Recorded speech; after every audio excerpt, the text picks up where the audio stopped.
Today we're going to be reviewing a very old StarCraft game. This is from 2003. This is Slayer's Boxer versus Joyo. One of the craziest games. Its volume's muted, by the way, because I do not want to get copyright struck here. By the way, just real quick, if you look at the audience and the way this is set up, this should show you how old of a game this is. Pro gamers would never play under this kind of setup here. There's quite a bit of downtime here, so I'm going to talk a little bit at the start. We're probably going to fast forward to the actual VOD itself. By the way, this caster in the middle, this is the OG StarCraft caster. I actually got to sit next to him on a bus at the first WCG I did in China. Really friendly guy, now casting League of Legends. Keep in mind, this was all on cable, so they you know, you have to try to have the 24-hour content cycle up. It's a very different ecosystem nowadays. But yeah, see how the audience is kind of ringed around the players? That doesn't fly anymore. Now the players are much more removed. You know, you can have people with flash photography, or you hear people talking behind you. These are the early days. It's kind of cool to see fans up close, and it's also fun to see how hype everybody is about this. This was really when the explosion had already happened. StarCraft on TV in Korea. And this is Slayer's Boxer over here, who was a legend. He was one of the first guys that really was able to do harass and micro in a way that was so stunning that a lot of players would just fall flat. I think now we've all seen so many games where players are getting, you know, Reaver dropped or vultures are in their base, and people are used to dealing with it. But he was the first guy that was basically able to get a dropship, 2 tanks or vultures, harass you, and he was always producing on his side of the map. He's also the guy that I think made the bunker rush famous. We've had many games of him versus Yellow, one of which I talked about on this channel. You can also see the outfits back then for pros were looking very different, as I think, you know, esports was still kind of finding its place. We're going to scoot a little bit ahead. Joyo was a good Protos player. Obviously, he's not someone who's active or really around, you know, today, but this was a very cool match. We're going to go and take a look at the map here. So this is the map Paradox. Immediately, you'll notice this is an island map, and there's only 4 other bases besides the 2 starting locations. You got to remember that, you know, they were still learning what kind of maps to make. The intros, what we're looking at here, this is one of the things I think that sold this is very cool. By the way, that was Elky back there. Hold on, go back a second. I didn't even notice he was going to be in this. Boxer, Elky on the right. There's Reach on the left.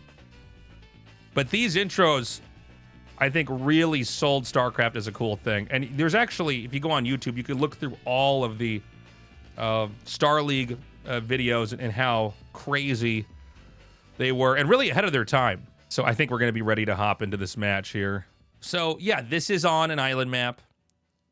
Island maps eventually were axed from the competitive circuit. This is a TVP, so it's less impacted as far as balance goes with island maps. The big issue for an island map is that, by the way, look at these minerals. This is insane. I'll talk about that more in a second. But the main issue for island maps is that Zerg can't get a second base. We all know Zerg can't function off of a second base, and they also eventually need to get a third base. So Zergs would just lose more often, a lot more often. This is another cool thing they were doing, even back then, you know, with esports, was using a telestrator. So, TVP, this is not as much of an issue. The observer, or whoever's telestrating here, is basically showing that you can land on these small islands over here. We see a little bit less of these features on maps now because they're so abused by tanks. Although the ideas are pretty cool. It just turned out, like, you know, when you have siege tanks in siege mode, it's devastating. Even the main platform that's not connected to any expansion, you can put siege tanks up in shell areas over there. Now, in case you're wondering, you know, in the modern era, did they try to fix island maps or make them better? We did have the map Sparkle. That had 2 bases on it, and that turned out to be way too strong for Zerg and terrible for Terran and Protoss. So... and then in the meantime, they had what we'd call semi-island maps, where you started out on an island, but everywhere else on the map was connected by land. I think those made for some very fun games. And honestly, with all the new RTSs that we have coming out, I'm going to turn this volume on here, by the way, just to get How's that volume, chat? Can you kind of hear that?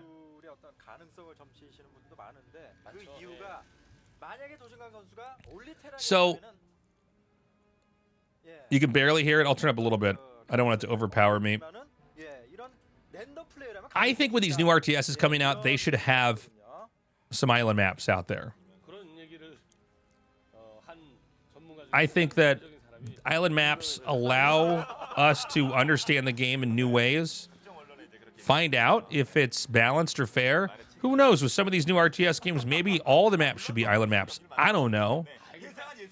But I think if had they not messed with maps like this, we would not have gotten to see how the game functions and appreciate it. Another big feature here is that there are two gases, almost like a StarCraft 2 map. And there's way more minerals. So even back then, they kind of had an idea that you're going to have more resources.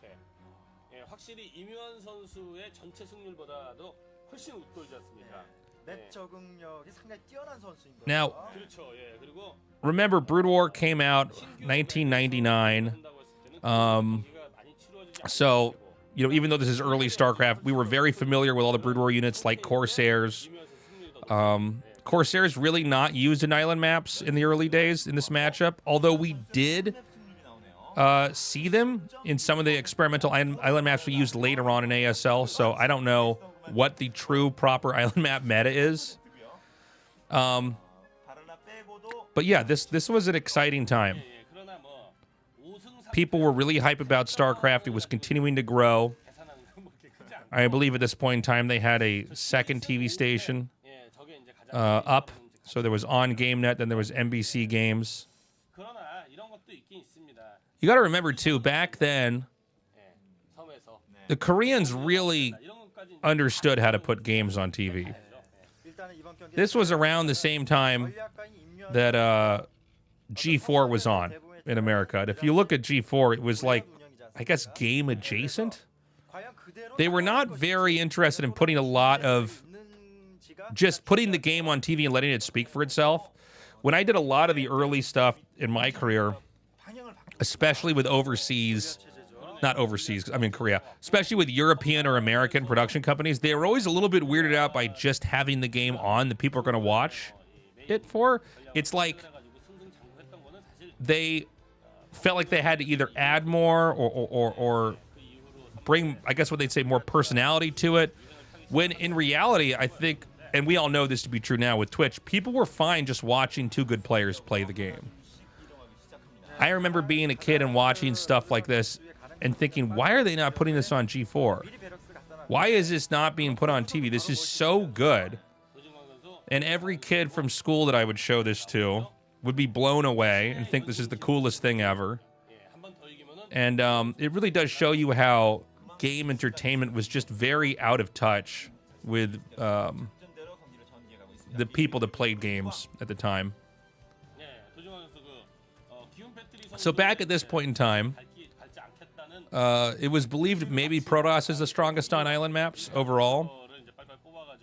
This was not a common island map either, by the way. The most common island map, if I remember correctly, was a map called Dire Straits.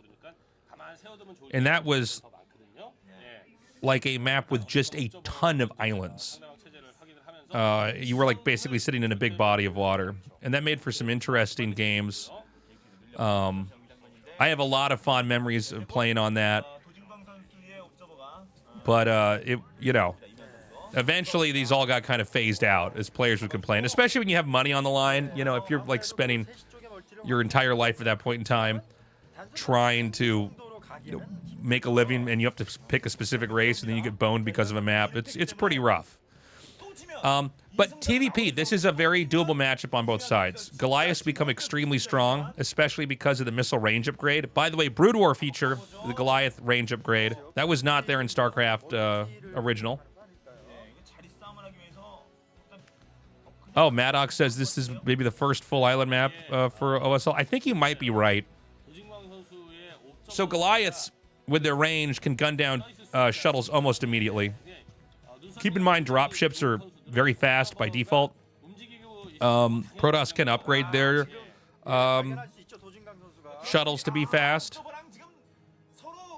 But the other issue is that Reavers and Dragoons on the ground are basically better at fighting than Goliaths are. Goliaths are really, you only want to get them to shoot down shuttles or kill carriers. In a perfect world, if Protoss couldn't make air units, you just make tanks and vultures. But this is the dilemma here for Terran when they're on an island map.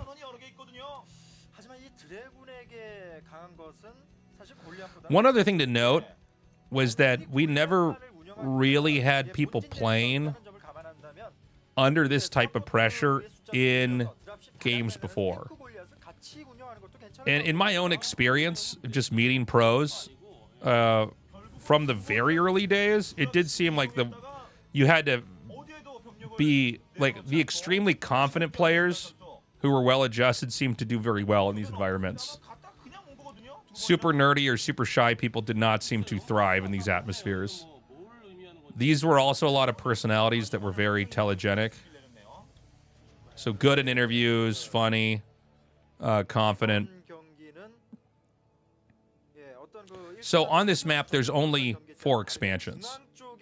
There's 2 north of where the Terran is and 2 south of where the Protoss is. And island games, funnily enough, were not that action-packed at high levels to start. I think in part because, you know, if you tried to drop and you got killed, I mean, you would just, you'd lose control of the game so quickly. So what we see in this game is a much more kind of macro development-focused game here. But funnily enough, I mean, this is just not a lot of bases for any map.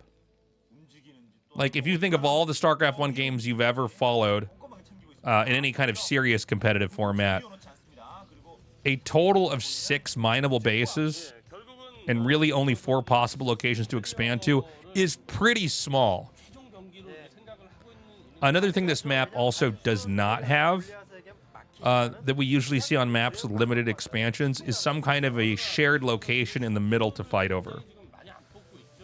The center of this map is a big, vacant, empty platform. Now, that's neither good or bad, by the way. It's just something to point out.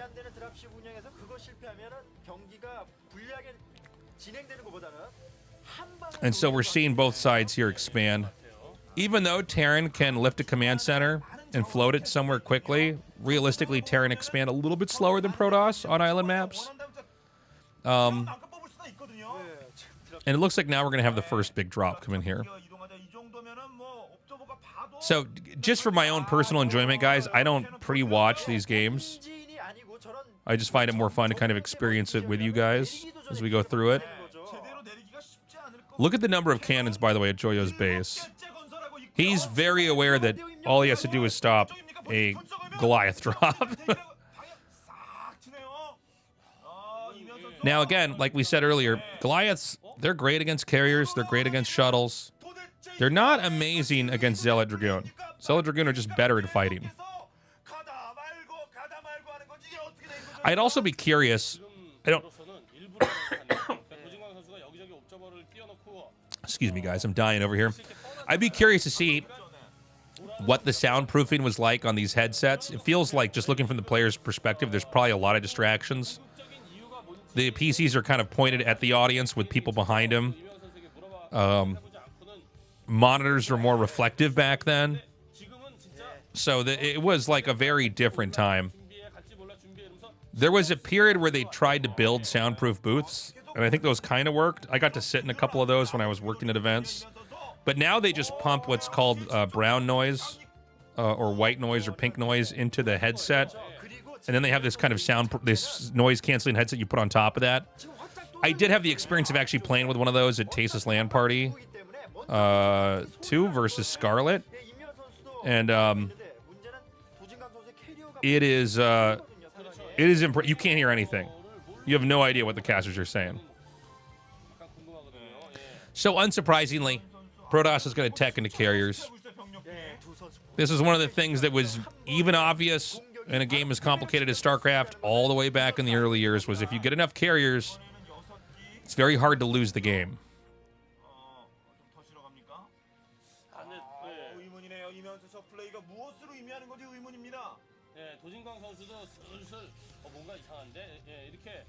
And so, yeah, I mean, it's kind of amazing to me how slow this is. We've had basically no interaction so far. But a lot of the good players back at this point in time, too, were people that kind of understood the concept of macro. Just trying to get more bases up. If you go back and look at a video I did of basically the first televised match, or one of them, which was Hot Forever, HOT Forever versus XDS Gur, or Guillaume Patry, you can see that, like, it was a lot less about expanding and more about winning these skirmishes, like rushing your opponent, trying to attack into a certain area. And this is really where the game does look very different. And so you have a lot of the, the casting and the commentary here talking about players developing and growing on the map. And Slayer's Boxer, by the way, has outproduced here. I believe it's an eBay at the lower right. There's some red blip on the map that's blocking vision. And I think we're going to see this drop in here now.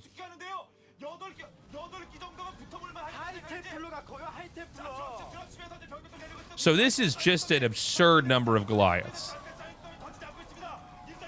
And no matter how you cut it, they get that high. It's crazy. I don't know if Psystorm is done yet. Okay, it is. I was going to say, Psystorm is probably the easiest way to beat Goliaths, or at least to soften them up. But you can see that due to the patience here by Slayer's Boxer, he just has so much more here to drop. Why no tanks, you're asking? I mean, he could have tanks, right? But I don't know. I think the idea at the time was he just wanted to have enough that he could shoot down shuttles and Goliaths. So that entire number of Goliaths was actually defeated. It looked to me, to be totally honest, guys, I thought the game was like about to end. I thought maybe I picked the wrong game to show you guys. So yeah, he loses everything. So definitely a blunder there by Slayer's Boxer. The carrier count is accumulating. It's getting higher. I'm fairly confident that most of those dropships are empty. Yeah, it looks like they are. I thought this base was actually taken a little bit sooner, but I guess not.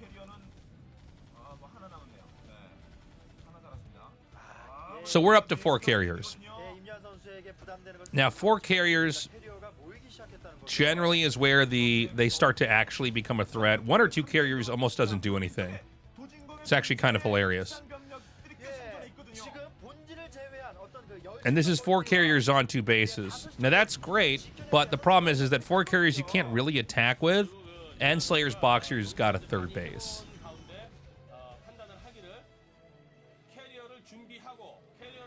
So we can see Slayer's Boxer is now filling up the middle of the map with the Goliaths.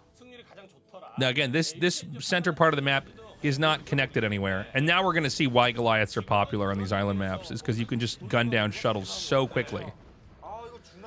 These dropships are bugging. He's clicked unload all in one location, which bugs them and makes them a lot harder to actually get out.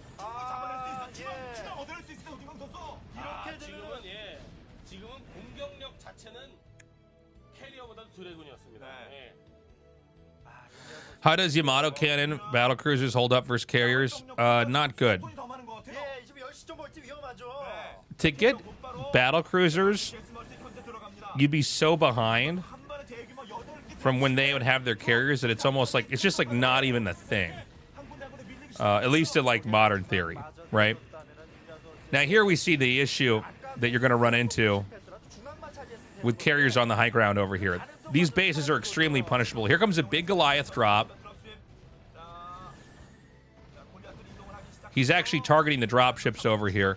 And the thing with carriers is you can kind of just go wherever the Goliaths are not, right? And every time the Goliaths have to relocate, they have to load into a drop ship. So, like, they're at risk of the drop ship just being shot down and everything inside dies.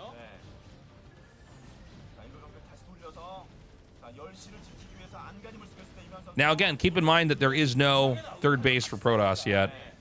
You start out with a lot of minerals in your main. I think the expansions have a decent amount of minerals there too, but you do mine out. I don't remember what the how do I say this? What the default for a mineral at a base was back then. This is all standardized now. I don't even know what the default for a mineral at a base, like your main or your natural, is now. But I don't imagine it's the same then as it was now. But you could see 1500 Maddox, very good. Thank you, Maddox. So things are starting to mine out. We're a ways away, but it's getting there. I don't know about you guys, but whenever I watch these games, I want to get into Time Machine so badly and beat both these players, because I now have like 2+ decades of experience. But but it's worth pointing out, like, these guys are so good right now. By the way, is there no gas at the second base? I think I might have just noticed this.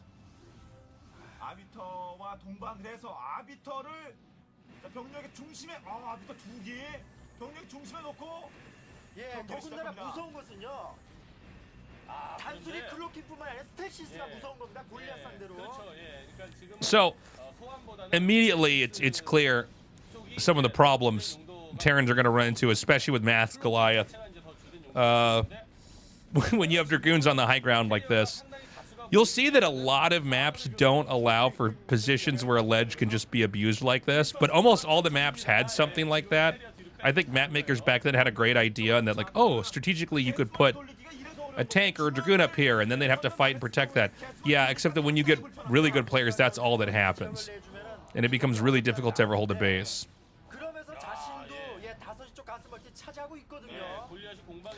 One of your favorite things about Brood War VODs was the energy of the casters. Never saw anything like that before in video games.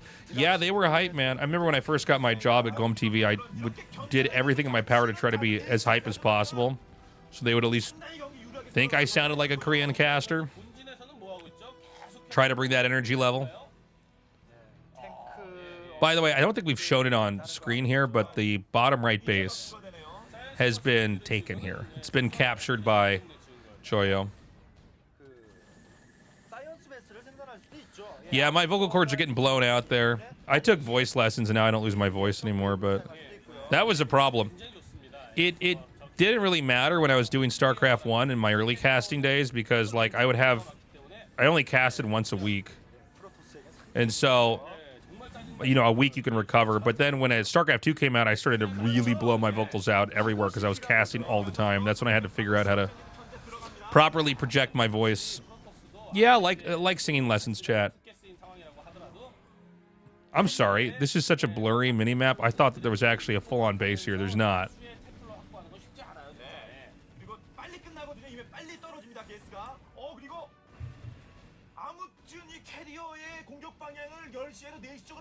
So keep in mind that with carriers, if the interceptors take damage and they fly back in the carrier, they get full health. So the only way you're going to win fighting the interceptors is if you're killing them.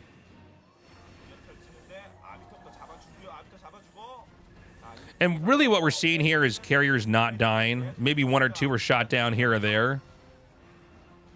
And an infinite number of Goliaths are being picked off. Like, it's kind of crazy.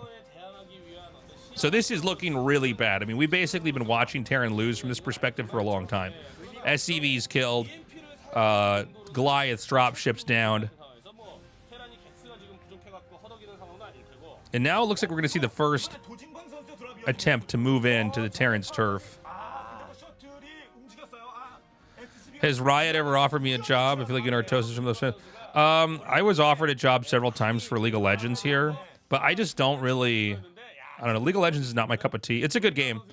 And then I did do Valorant here for a little bit, but I'm not doing Valorant this year. I'm going to be focusing on the YouTube, the Twitch, and then the new RTS games that are coming out. Yeah, I might have I casted a few League of Legends games, but it was never like a long-term thing. By the way, for all the losses that Joyo for all the losses Slayer's Boxer is suffering here, I would imagine that Slayer's Boxer has produced more than double the workers that Joyo has in this game, which you can't really tell in this. And so, even though it looks like Joyo's dominating, he probably just doesn't have the kind of economy. If you look at like how many SCVs are just kind of everywhere, it's kind of crazy. By the way, that is a, what is that called? A covert ops lab? I don't even know the name of that building, guys. That's for ghosts. I don't even know what that thing looks like. So this was definitely still in the time when ghosts were like being tinkered with.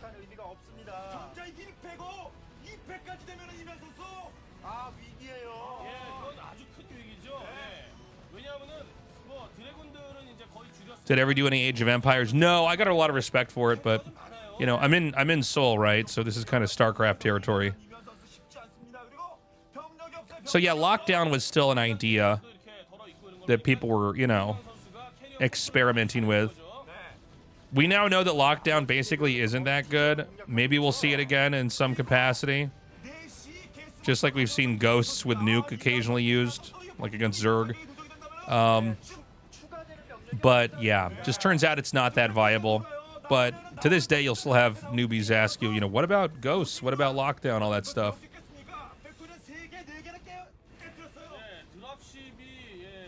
So at this point in time, Joyo is inside the main base. And it really is starting to look like a slow death here. Slayer's Boxer does do a pretty good dive, by the way. Moving shot there, gets those carriers. So that's pretty huge. The problem, just like, I mean, it's true on this map, but it's true on any map, is that Goliaths will always die to Carrier plus Dragoon Zealot.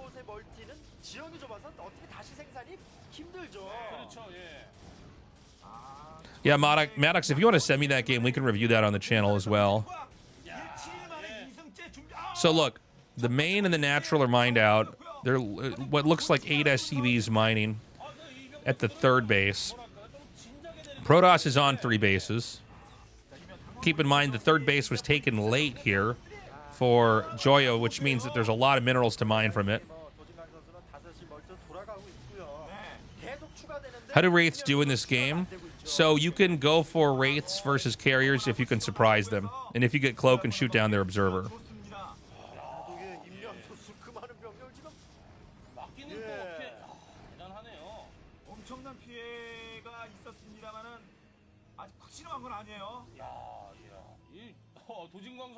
So, same thing over here for Joyo.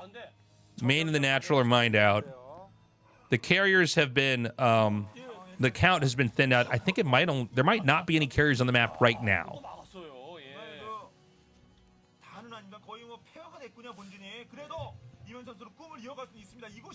Yeah, there's like 6 SCVs mining minerals. That's crazy.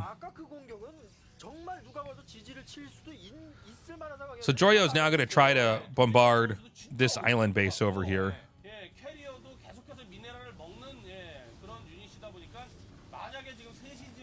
I can't even believe this game goes on any longer. How is this possible? This is the last base on the map. Terran has. Now, there were a lot of probes transferred to this base over here. That's really important to note. And remember that both sides mine out their main and their natural. I guess you have like these few extra minerals over here.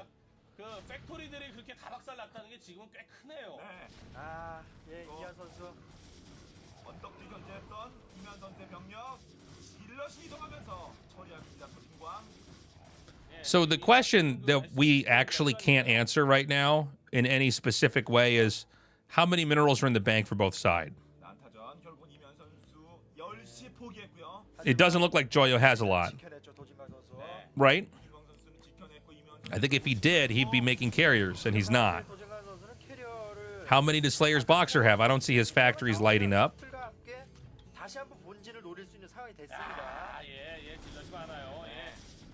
And then how many shuttles are actually on the map?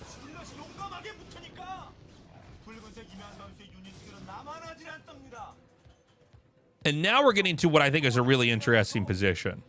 And this is kind of where island games become very special. Because it's hard to be fluid on the map, right? Obviously, Terran can float a command center.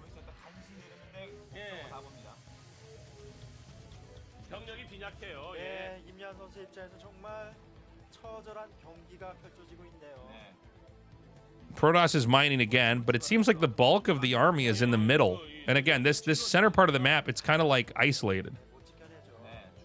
You can't get to any expansion from this. You can use Dragoons to hit the high ground to the low ground there. And of course, Arbiters have recall. I don't know if recall is available in this game, by the way.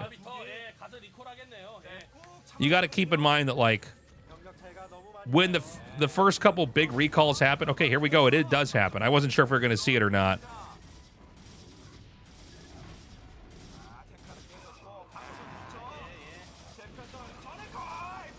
So, I mean, the Psystorm here on the SCVs. By the way, in case you're, like, looking at this and thinking, why doesn't he leave? People didn't leave that quickly back then. That became kind of an etiquette thing. I think also with what we know now, you kind of know immediately when you're dead. Some players would sit there and try to, you know, digest the loss. Let the frustration pass through them. So, again, this is Joyo dominating Slayer's Boxer.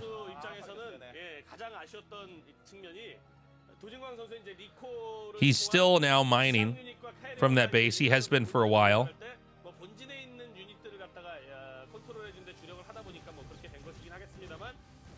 So this is a lot of vultures. Enough vultures that you can even kill a Dragoon if you want.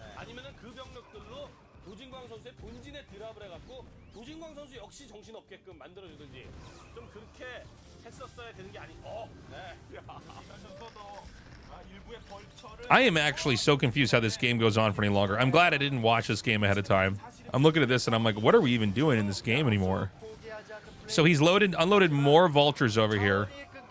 Now keep in mind, a lot of what Protos had was just zealots.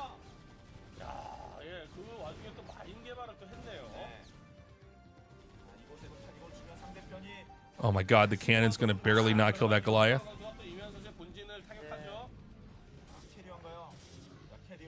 So it looks like he has 2 carriers. I think that's 2 stacked on top of each other.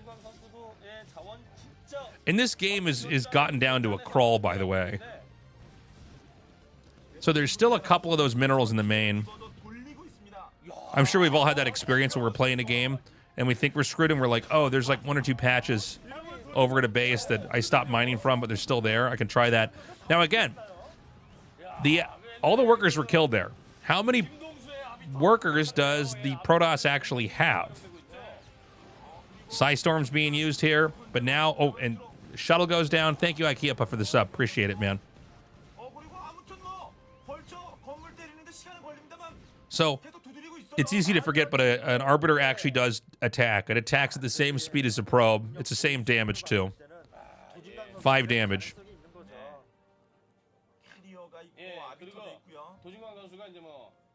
Actually, I think a probe might even attack a little bit faster.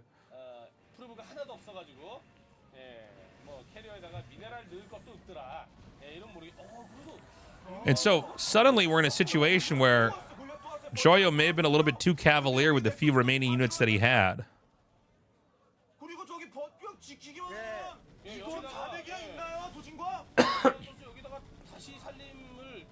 And suddenly we're in a situation where it's like, wait a minute, it seems like he might just barely have enough. Now Joyo doesn't have any resources. And again, Terran can float their buildings. I wonder where this studio is at, by the way. I actually don't know. I didn't get to Korea until 2008, so that was 5 years after this game was played.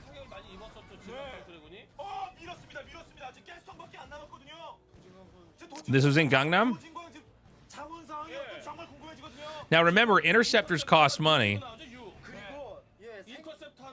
So if you lose a couple of those, this is where... Crying women in the audience. That's when you know your esport is doing very well. I see that in Valorant now. Last year when I was doing Valorant, the whole audience is female.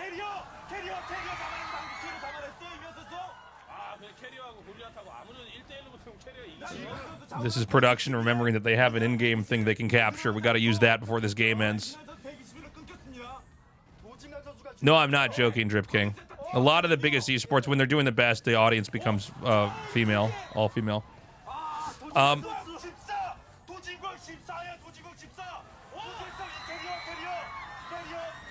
So now he's lost the final carrier, and I think that's actually the game. This is such a crazy, dramatic moment. You could see on Joyo's face the frustration. He has no more resources. He's got a bunch of probes. He has no way to return minerals unless he were to land that somewhere, soak up the resources, and go back. And really, this was him being too loose and free with his units, and that's going to be it. I'm going to mute the volume because I think music is going to come on here and play. And these were the kind of moments on TV that were created that built all this hype around the game. Honestly, what we just saw there was better TV than most of the stuff you could ever find on TV back then or now. And these are crazy stories that were being told. How could you not be a fan of a game of that?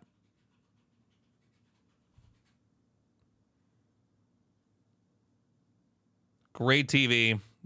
Audience going nuts. Soon pros will say, please never put me in a setting like this. Get me somewhere on a stage where I do not have a million people behind me. But yeah, crazy comeback. Props to Slayer's Boxer, inspiring a whole generation to play StarCraft. Very cool. And that's one of the biggest comebacks of any Brood War game from that era. And you can still see some of the ideas at use today. Arbiters, Storm against Terran, Carriers, all that. Mass Goliath being used. You know, the mech style was clearly there. We knew back then how to play against Protoss players. And now we just have a much more refined set of pro games here in the modern era with ASL.